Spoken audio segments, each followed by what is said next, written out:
Hello YouTube, this is Ben Avery at Consignment Garage, and today I'm reviewing a 1989 Mercedes 300 TE. This is not a wagon for mouth breathers.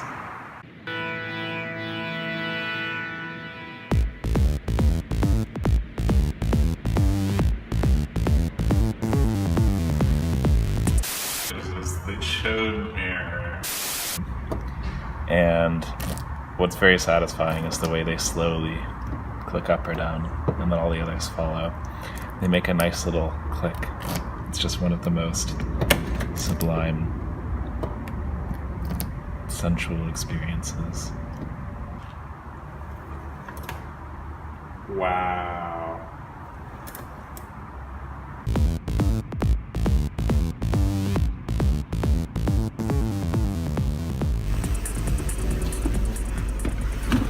All right.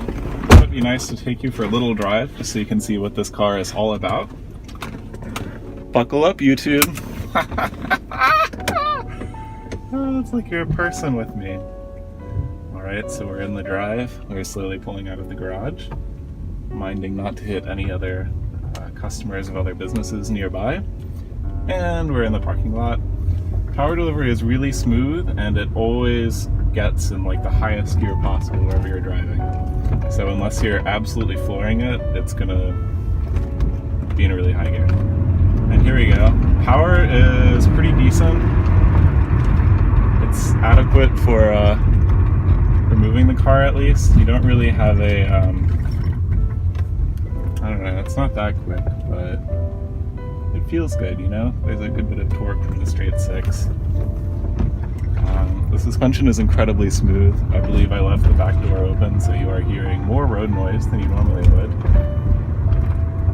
This one is really tight. It's in great shape.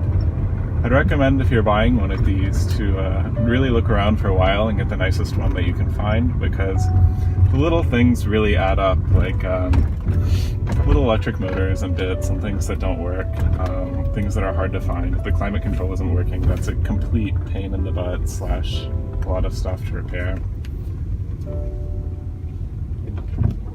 We'll back you in the garage for continuity's sake, so that when I take later edits of the video, it looks like we were in the garage the whole time and I didn't film it later. Backing up. I think that we could turn this into an ASMR video of just me putting the key in. Turning it. Unlocking the car. Locking the car. Unlocking the car. Check it out, guys.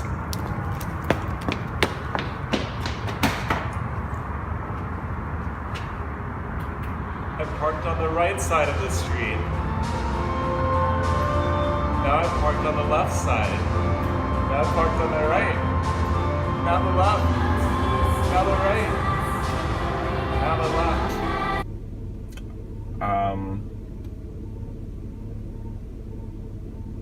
Yes. The back seat is a semi-comfortable place to be, even for someone of my stature. It even features an ashtray for your smoking European children. So the engine is the 3-liter straight six that they use in pretty much freaking everything that they made around this time. And it has the Bosch CIS system, which is just kind of like a fancy carburetor. Maybe just the opposite. I can only tell you what I would like to do. I would love to be able to get along with everybody. Right now, the world is a mess. But I think by the time we finish, I think it's going to be a lot better place to live. I can tell you that speaking for myself. By the time I'm finished, it's going to be... This is the chode mirror. If you're familiar with 80s Mercedes, you'll be quite familiar with this interior. But if you're not, I'll guide you through each of the buttons and features. So we'll start by putting the car in accessory mode so we can play with everything. You'll hear this lovely sound. Just letting you know that it's ready to start.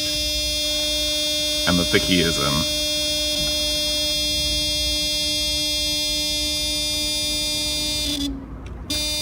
Oh my god. I might have to shut the door for this.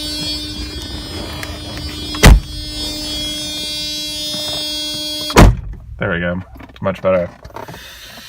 So every time you start it makes that noise, which is quite charming, really. Turn on the light here so we have better visibility. Oh, look at that. Alright, so first thing you'll notice is that the instrument cluster has literally, actually let's start the car.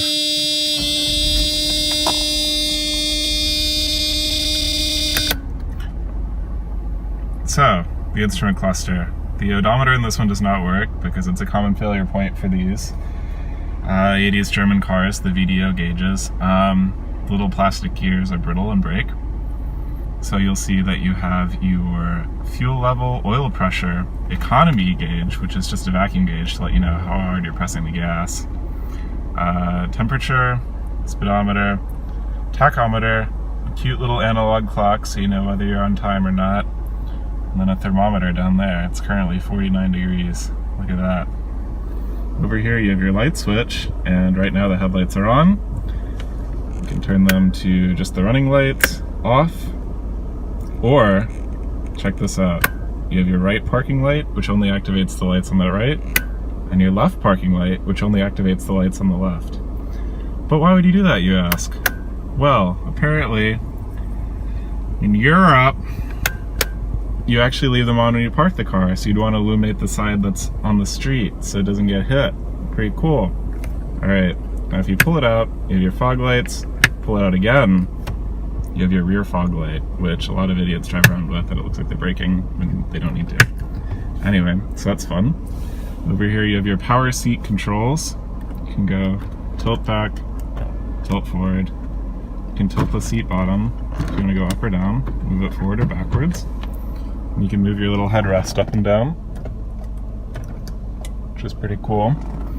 It has a memory, so you just press the green button and then 1, and it will remember where the seat is, and you can press it when you get back in. Which is pretty advanced for 1989. It also has a front driver's airbag, which is good. Cruise control works in this car, which is pretty rare, so it's pretty cool when you set it. Over here, you have the wipers, and the wiper in this car is literally my favorite windshield wiper of all time, the Mercedes Benz Uniwiper. Ooh, look at that. Not only are we wiping across in one arc, but we're also bouncing up and down as we do it, because it's not really an arc, it makes like a lip shape. Check that out. What a mechanism, what a machine. Alright, here you have the buttons for the back glass. They're all kind of clustered in this little cluster of buttons. So you have your rear defrost here, you have your little squirty thing for the back here, you have your rear wipers, and then you have air circulate for the climate control, so that's like, you know, recirculates the interior air. Hazard lights, antenna up and down, ooh, when you listen to your radio. And then you have the lights here that control the lights in the back, so you can turn them on or off, which is pretty nice. And then here you have the climate control. And it's quite simple, really. You just kind of set it to whatever temperature you want it to be in Celsius, because you're up, and then you can be that temperature, and you just leave it alone. And if you really want to be really fancy in 1989, what you would do is put the fan speed to auto, and it would blow the air as hard as it needs to be blown to get the cabin to that temperature in a reasonable amount of time. You could also make the fan go fast, or slow, whatever you want. Here you would pick how the air is blown on you, whether you want it on the windshield, up and down, just down, but with EC, which means that the AC isn't kicked on, or you can turn the whole damn thing off, which is probably what we'll do for purposes of sound in this video. Down here you have the original stereo, which is pretty sweet. You can turn it on. You heard the antenna not go up. I mean, it did go up, sorry. And then you have your volume here, which is like a little rocker that you push up and down. And you can pop in a tape, or over here you can, you know, select the radio station, which is pretty cool that it still works. Only one speaker works right now, so we'll either fix that or just ignore it, because it's a shitty radio anyway. Alright, you have 4 forward gears to select from. Drive, pick one of 4, and then you can go down to 3 or 2. It always starts off in second unless you really give it the beans and activate the kickdown pedal, so it's kind of a leisurely drive. You have 4 power windows here. You have a little lock to keep the children from rolling down the windows. little child. Then you have your adjustable power mirror here. You have the fader for the stereo, which determines whether it's all to the front or to the front and back. Which I never really thought about, but maybe that's why only one speaker is working. What do you think?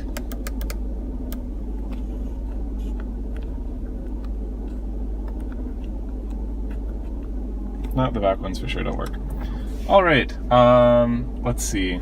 Passenger also gets the same power seat as you, but it doesn't remember you, which kind of sucks. There's a comfy armrest here, and it's overall a pleasant place to be. You have this overhead console here which you can't see because the light is on, but it has kind of an overhead seatbelt thing like you're on an airplane, which is pretty fun. Get to captain your wagon around.